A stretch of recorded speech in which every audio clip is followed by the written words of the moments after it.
प्रधानमंत्री नरेंद्र मोदी पीएम स्वामित्व योजना के तहत संपत्ति मालिका ने 65 लाख सुबत्ता सोप्या संपत्ति कार्ड 10 राज्य और 2 केंद्र शासित प्रदेश 50,000 सुबत्ता गांव माय संपत्ति मालिका ने दिया गया कार्ड। संसद बजट सत्र 31 जनवरी से होवेलो शुरू। राष्ट्रपति द्रौपदी मुर्मू लोकसभा और राज्यसभा संयुक्त अधिवेशन ने करेली संबोधित। 1 फरवरी ने होवेलो आम बजट पेश।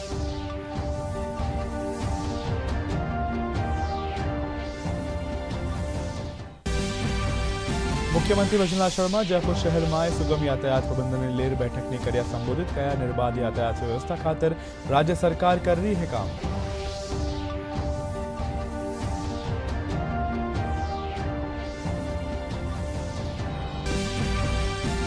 केंद्रीय विधि और न्याय मंत्री अर्जुन मेघवाल केंद्र सरकार 8वां वेतन आयोग गठन निर्णय री करी सराहना। कया कर्मचारी ने वेतन में फायदो होवारे साथ ही देश जीडीपी ने बढ़ावा में भी मिलेलो योगदान। और प्रदेश में तेज सर्दी से जनजीवन प्रभावित। कई इलाका में घणो कोरो छाबासू यातायात माथे भी पड़ रहा है असर।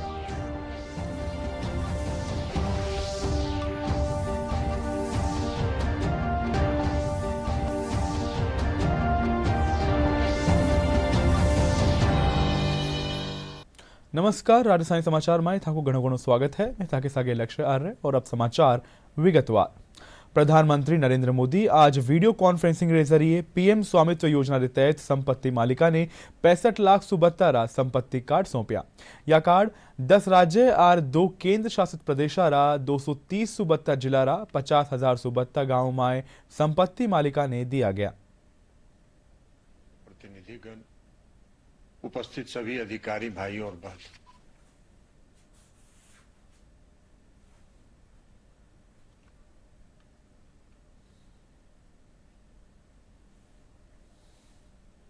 उठाने लाइव ले चला आप प्रधानमंत्री नरेंद्र मोदी वीडियो कॉन्फ्रेंस में थे। वीरेंद्र जी जरा बताइए, अपने बारे में बताइए। प्रधानमंत्री जी, मैं एक किसान हूं और जो मेरे को ये प्रॉपर्टी कार्ड मिला, मैं और मेरा परिवार बहुत खुश है। हम की पीढ़ियों से इस जमीन पर रह रहे थे, अब इसके कागजात मिलने से दिल को गर्व सा महसूस हो रहा है प्रधानमंत्री जी, इसलिए मैं आपका बहुत बहुत आभारी हूं। अच्छा, पहले कोई कार्ड कागजात नहीं थे और गांव वालों के और लोगों के पास भी नहीं होंगे? सर, हमारे गांव के किसी भी लोगों के पास कोई भी कागजात नहीं थे कि पीढ़ियों से 100 साल से भी ज्यादा इस गांव में रह रहे थे, कोई भी कागजात दस्तावेज नहीं थे। अब प्राप्ति योजना के तहत जो कागजात मिले, इससे गांव में सभी लोग खुश हैं। अच्छा, प्रॉपर्टी कार्ड मिला है, इससे आपके जीवन में क्या फर्क पड़ा? जो मेरे को प्रॉपर्टी कार्ड मिला है, इससे मेरे एक जमीन का विवाद था। ये प्रॉपर्टी कार्ड आने से वजह से वो मेरे एक जमीन का विवाद भी वो खत्म हो चुका है। अब इस प्रॉपर्टी कार्ड की वजह से मैं बैंक से लोन अपनी जमीन गिरवी रखकर बैंक से लोन भी ले सकता हूं और अपने घर की मरम्मत और परिवार की आर्थिक स्थिति को मजबूती मिल सकती है। देखिए, प्रधानमंत्री नरेंद्र मोदी ने जे लाभार्थियों से संवाद कर रहा पीएम स्वामित्व योजना के तहत। बड़ा अगली खबर में थे। संसद बजट सत्र 31 जनवरी से शुरू होवेलो। बजट सत्र शुरू होवा से पहले राष्ट्रपति द्रौपदी मुर्मू लोकसभा और राज्यसभा संयुक्त अधिवेशन ने संबोधित करेला। 1 फरवरी ने केंद्रीय वित्त मंत्री निर्मला सीतारमण आम बजट पेश करेली। मोदी सरकार तीसरा कार्यकाल रो यो तीसरो बजट होवेलो, जबकि निर्मला सीतारमण लगातार 8वीं बार बजट पेश करेली। संसद का बजट सत्र 31 जनवरी से शुरू होगा। बजट सत्र शुरू होने से पहले राष्ट्रपति द्रौपदी मुर्मू लोकसभा और राज्यसभा के संयुक्त अधिवेशन को संबोधित करेंगी। 1 फरवरी को वित्त मंत्री निर्मला सीतारमण आम बजट पेश करेंगी। मोदी सरकार के तीसरे कार्यकाल का यह पहला बजट होगा, जबकि निर्मला सीतारमण लगातार 8वीं बार बजट पेश करेंगी। बजट से पहले देश का आर्थिक सर्वेक्षण पेश किया जाएगा। 3 फरवरी के बाद राष्ट्रपति के अभिभाषण पर धन्यवाद प्रस्ताव पर चर्चा होगी। बजट सत्र का पहला चरण 13 फरवरी तक और दूसरा चरण जो है वो 10 मार्च से 4 अप्रैल तक होगा। મુખ્યમંત્રી ભજનલાલ શર્મા કહ્યા કે આમજનને પરિવહનના સુગમ સાધન ઉપલબ્ધ કરવાવા આ નિર્બાધ यातायात व्यवस्था खातर राज्य सरकार काम कर रही है। इन खातर जरूरी सुविधा और मानव संसाधन री किणी भी तैयारी कमी नहीं आबादी जावेली। मुख्यमंत्री जयपुर शहर में सुगम यातायात प्रबंधन ने लेर आयोजित बैठक ने संबोधित कर रहा। वे कहा कि भविष्य की आवश्यकता रू सुचारू व्यवस्था और परिवहन व्यवस्था खातर दूरगामी सोच रे साथे कार्य योजना बनाना जरूरी है। केंद्रीय संस्कृति और पर्यटन मंत्री गजेंद्र सिंह शेखावत कहा कि प्रयागराज में लग रहा महाकुंभ में जिन तैयारी व्यवस्था करेगी है या केस स्टडी री तैयार जरूरी है। वे कहा कि 45 दिन रा इन आयोजन में दुनिया भर सु 45 करोड़ सु बत्ता लोग आ रहा है। मंत्री शेखावत आज जोधपुर एयरपोर्ट माथे मीडिया सु बातचीत करता था या बात कही। विपक्ष माथे निशानों साध तो था कहा कि 2013 में जिन तरिया कुंभ में भगदड़ मची उन टेम तत्कालीन सरकार असंवेदनशीलता रे साथे व्यवहार करियो हो।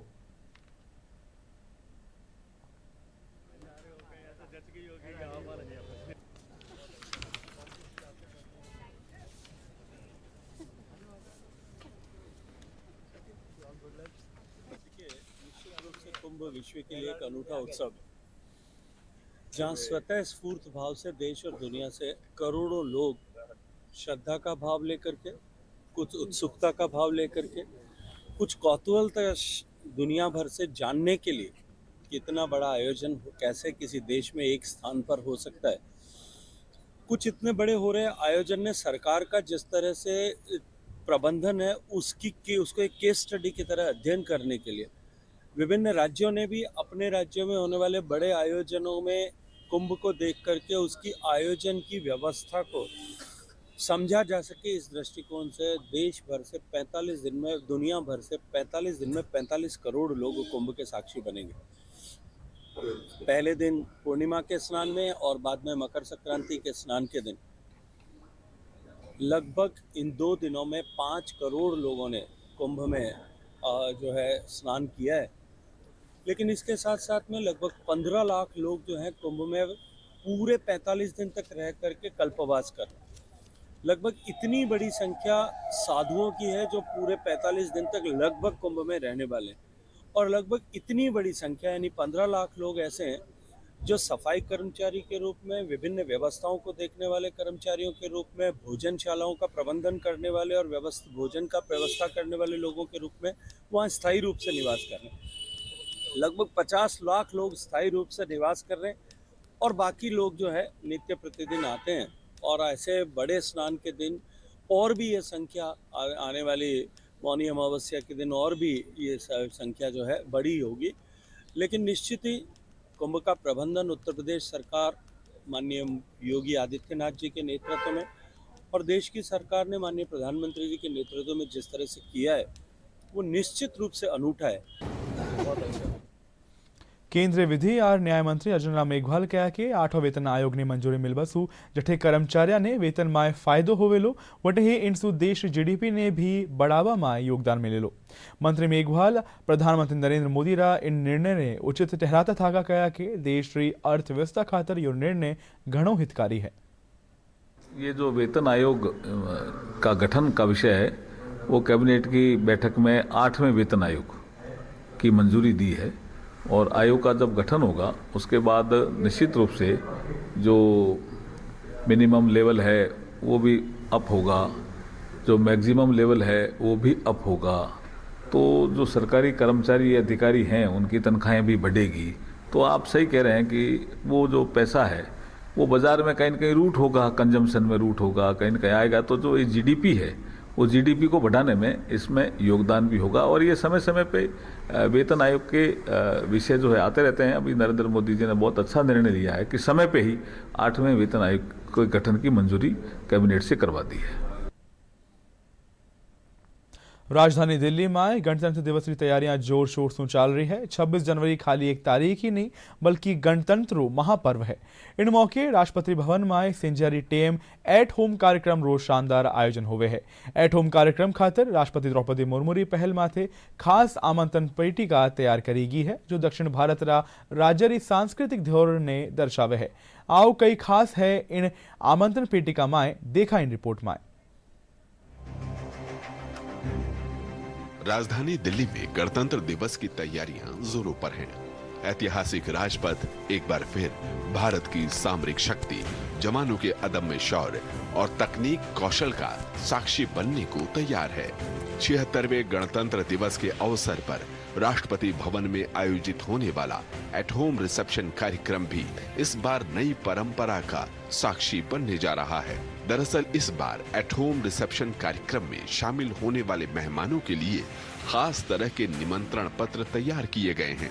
राष्ट्रीय डिजाइन संस्थान बेंगलुरु द्वारा तैयार इस निमंत्रण पत्र में दक्षिण भारतीय कला और संस्कृति को शानदार तरीके से शामिल किया गया है।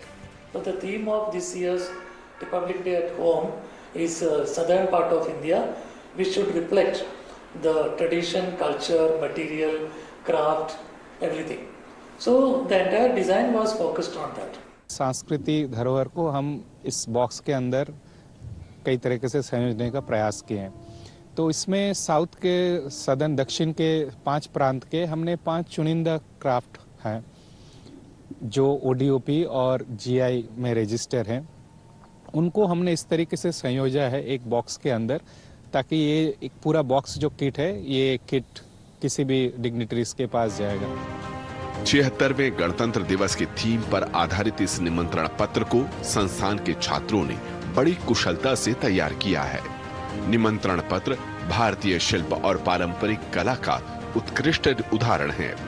जिस बॉक्स में इसे भेजा जा रहा है वह पूरी तरह से इको फ्रेंडली है और इसे एनआईडी बेंगलुरु में बांस से तैयार किया गया है। बॉक्स पर दक्षिण भारत के विभिन्न राज्यों और स्थानों की पारंपरिक शैलियों और उत्पादों की छाप स्पष्ट है।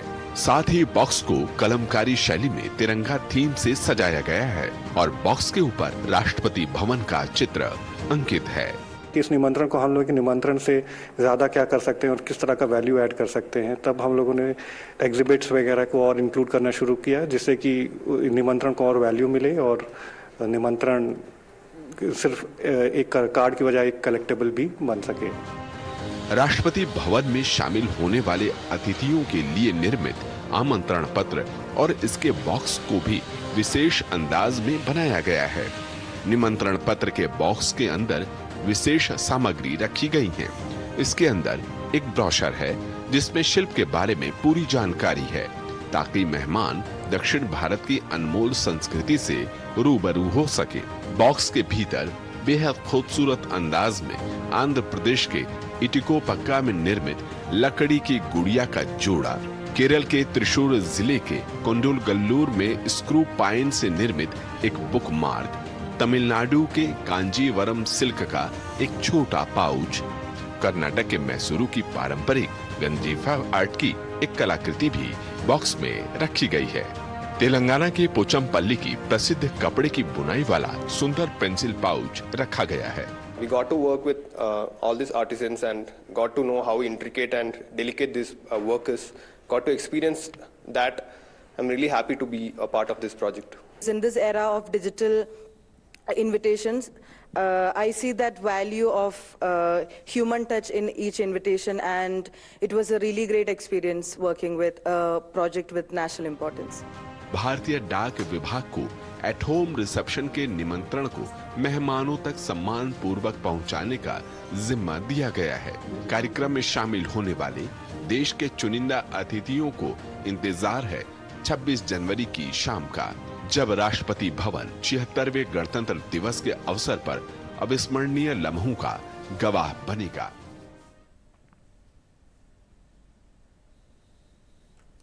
प्रदेश में शीतलहर आर तेज सर्दी से जनजीवन प्रभावित हो रहे है। लोग सर्दी से बचवा खातर गरम कपड़ा और अलाव रो सहारो ले रहा है।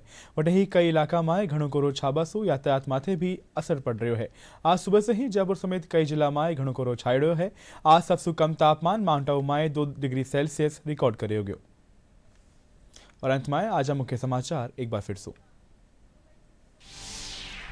प्रधानमंत्री नरेंद्र मोदी पीएम स्वामित्व योजना के तहत संपत्ति मालिका ने 65,72,000 रुपया संपत्ति का 10 राज्य और 2 केंद्र शासित प्रदेश 50,072 गाँव में संपत्ति मालिका ने दिया गया का।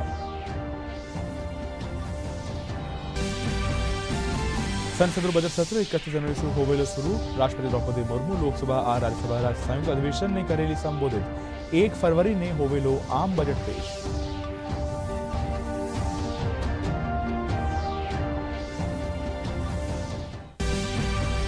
मुख्यमंत्री भजनलाल शर्मा जयपुर शहर में सुगम यातायात प्रबंधन लेर बैठक ने कर्या संबोधित कया। निर्बाध यातायात व्यवस्था खातर राज्य सरकार कर रही है काम।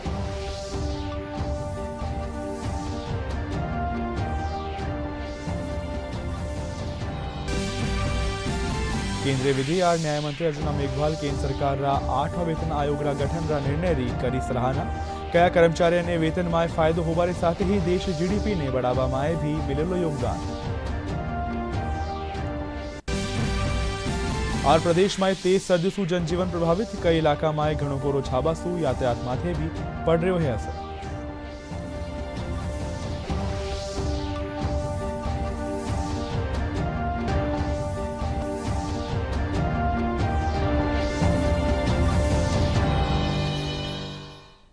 और प्रसार भारती ओटीटी प्लेटफॉर्म रा खेतर में कदम रखता था। हाल ही में वेव्स की शुरुआत करेगी है। यो डिजिटल मीडिया और ओटीटी दर्शकों ने एक संपूर्ण इंफोटेनमेंट इकोसिस्टम देवे है। यो किणी भी चाहे हो तो माए भी फ्री शानदार कंटेंट माए बेगा ही डाउनलोड कर लियो। इन माए वेव्स ने एप्पल स्टोर और प्ले स्टोर सु थे भी डाउनलोड कर सको हो वेव्स। राजस्थान समाचार में अब आर के लिए अत्रोहित है। देखता रहो डीडी न्यूज राजस्थान। नमस्कार।